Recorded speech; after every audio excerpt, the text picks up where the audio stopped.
Price God. ஆண்டவர் இயேசு கிறிஸ்து நாமத்தினாலே வாழ்த்துக்கள். ஒரு வசனத்தை வாசிக்கிறேன். 1 கொரிந்தியர் 2 வசனம் 15. ஆவிக்குரியவன் எல்லாவற்றையும் ஆராய்ந்து நிதானிக்கிறான், ஆனாலும் அவன் மற்றொருவனாலும் ஆராய்ந்து நிதானிக்கப்படான் என்று கர்த்தருடைய வார்த்தை பார்க்கிறோம். இந்த உலகத்தில் 3 வகையான மனிதர்களை குறித்து நாம் பார்க்க முடியும். ஒன்று ஜென்ம சுபாவம் உள்ள மனுஷன், இரண்டாவதாக ஆவிக்குரிய மனிதனாக இருக்கிறான். இந்த ஆவிக்குரிய மனிதன் யார் என்று வேதம் சொல்லுகிறது? அவன் எல்லாவற்றையும் ஆராய்ந்து நிதானிக்கிறவன். இந்த ஆவிக்குரிய மனிதன் கிறிஸ்தவனாக இருக்கிறான். இந்த ஆவிக்குரிய மனிதன் ரட்சிக்கப்பட்டவனாக இருக்கிறான். இந்த ஆவிக்குரிய மனிதனுக்குள்ளே இயேசு வாழ்கிறார். அவனுடைய இதய சிங்காசனத்தில் இயேசு கூடியிருக்கிறார். சுயம் அல்லது நான் என்கிற அந்த பெருமை, சுய காரியங்கள் அவனுடைய வாழ்க்கையை விட்டு கீழே தள்ளப்பட்டிருக்கிறது. ஆகவே கிறிஸ்து உள்ளத்தில் கிறிஸ்துவ தெய்வமாக அவனை ஏற்றுக்கொண்டிருக்கிறான். இப்படிப்பட்டவன் சகலத்தையும் அவன் ஆராய்ந்து அறிகிறான்.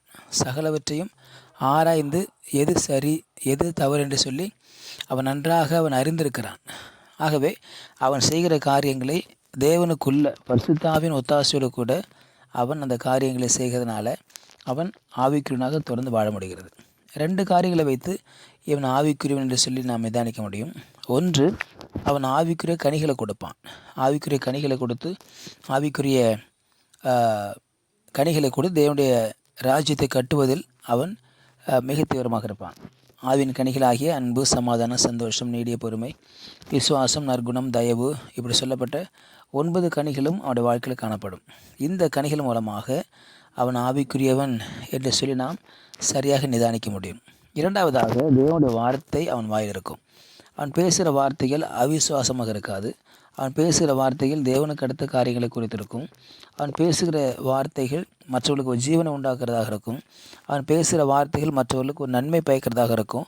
அவன் பேசுகிற வார்த்தைகள் அவனுக்கு ஜீவனையும் நன்மையும் உண்டாக்கி அவன் தேவ ராஜ்யத்தை கட்டுகிற தேவனுடைய பிள்ளையாக காணப்படுவான். ஆகவே அவன் பேசுகிற வார்த்தையும் அவன் நடக்கிற வாழ்க்கையும் 2 ஒத்து போகிறதாக இருக்கும். ஆகவே வாயில் தேவனுடைய வார்த்தை இருக்கும். காரணம், கிறிஸ்து அவனுக்குள் வாழ்கிறார் என்பதற்கு அடையாளமாக தேவனுடைய வார்த்தைகளை அவன் பேசுவான், பிரசங்கம் பண்ணுவான் என்று பார்க்கிறோம். ஆக இது 2 தான் அவன் ஆவிக்குரியவன் என்று நிதானிப்பதற்கும் அவன் ஆவிக்குரியவன் என்று சொல்லி நாம் முடிவெடுப்பதற்கும் அது ஒரு காரியமாக இருக்கும். ஆகவே நாம் செய்கிற காரியங்கள், நாம் செய்கிற செயல்பாடுகளுடைய வெளிப்பாடு தான் அவன் ஆவிக்குரியவன் என்று சொல்லி நிதானிக்கிறதாக இருக்கிறது. அதான் முடிவெடுக்கிறதாக இருக்கிறது. அவன் ரட்சிக்கப்பட்டு எத்தனை வருஷம் ஆனா என்பதை குறித்து அவன் ஆவிக்குரிய முயற்சி சொல்ல முடியாது. எத்தனை வருஷம் ரட்சிக்கப்பட்டு ஆயிருக்கிறது, எத்தனை நாள் சபைக்கு வந்துட்டுருக்கிறான், அவன் பாரம்பரிய கிறிஸ்தவனா, 2-3 தலைமுறை கிறிஸ்தவனாக இருக்கிறாங்களா, இப்படி பார்த்து அவன் ஆவிக்குரிய முதிர்ச்சியானவன் ஆவிக்குரியவன் என்று சொல்ல முடியாது. மாறாக அவனுடைய கனிகளால் விளங்கும். அவனுடைய கனிகளால் மனம் திரும்பலுக்கு ஏற்ற கனிகளை கொடுங்கள் என்று இயேசு கிறிஸ்து சொன்னார். அப்போ மனம் திரும்பலுக்கு ஏற்ற கனிகள் அவனுடைய வாழ்க்கையில் காணப்படும். மனம் திரும்புதலுக்கு ஏற்ற நன்மைகளும் கனிகளும் அவன் வாழ்க்கையிலே காணப்படுவதனால அவன் நன்மைக்கு ஏதுவானவைகளே செய்வான். நன்மைக்கு ஏதுவானவைகள் அவன் வாயிலிருந்து புறப்படுகிறதாக இருக்கிறது என்று சொல்லி நாம் பார்க்கிறோம். ஆக நன்மையான காரியங்களை அவன் வெளியே கொண்டு வருவான். தேவனுக்கு அடுத்த காரியங்களை கொண்டு வருவான். பிசாசு மகிமைப்படுகிறது போல ஒன்றும் அவனால் செய்ய முடியாது. பிசாசுக்கு ஊழியம் செய்கிறது போல, பிசாசனுடைய காரியங்களை அவன் பிரஸ்தாபப்படுத்துகிறது போல ஒரு காரியத்தை அவன் செய்ய மாட்டான். ஆகவே ஆவிக்குரியவன் சகலவற்றையும் நிதானித்தருகிறான். செய்கிற காரியங்கள் வேத வசனத்துக்கு உட்பட்டிருக்கிறதா, செய்கிற காரியங்கள் தேவனுக்கு அடுத்தவைகளாக இருக்கிறதா, செய்கிற காரியங்கள் தேவனுக்கு ஏற்றவைகளாக இருக்கிறதா, செய்கிற காரியங்கள் தேவனுக்கு அடுத்தவைகளாக இருக்கிறதா என்று சொல்லி அவன் நிதானித்து அவன் அறிந்து செயல்படுகிற காரணத்தினாலே அவன் ஆவிக்குரிய மனிதன் என்று போற்றப்படுகிறான். இந்த பூமியில் கிறிஸ்தவர்களாக வாழ்கிறவர்களில் அநேகர் ஆவிக்குரியலாகவும் இருக்கிறதை பார்க்கிறோம். ஞானஸ்தானம் பெற்றவங்கள்லாம் ஆவிக்குரியன்னு சொல்ல முடியாது. சபைக்கு போகிறவங்களாம் எல்லாம் ஆவிக்குரியன்னு சொல்ல முடியாது.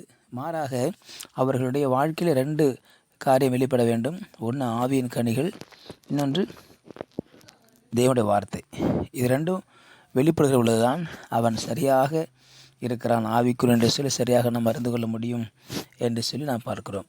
ஆகவே தேவன் இந்த பூமியில் வாழ்க்கை ஒவ்வொருவரையும் ஆவிக்குரியராக இருக்கும்படியாக விரும்புகிறார். தேவனுடைய ஆவியானவர் அவர் நடத்துகிறார். தேவனுடைய ஆவியானவர் அவருடைய சித்தம்படியாக செய்ய அவர் விரும்புகிறார். ஆகவே தேவனோடு கூட ஓடுவோம், தேவனுடைய காரியத்தை செய்வோம். தேவன் நம்மையும் நம்முடைய குடும்பத்தை ஆசீர்வதிப்பார். ஜெபிக்கலாம். பரிசுத்த நாளுக்காக சோதரம் வரும் கேட்ட வார்த்தை நன்றி ஆண்டவரே.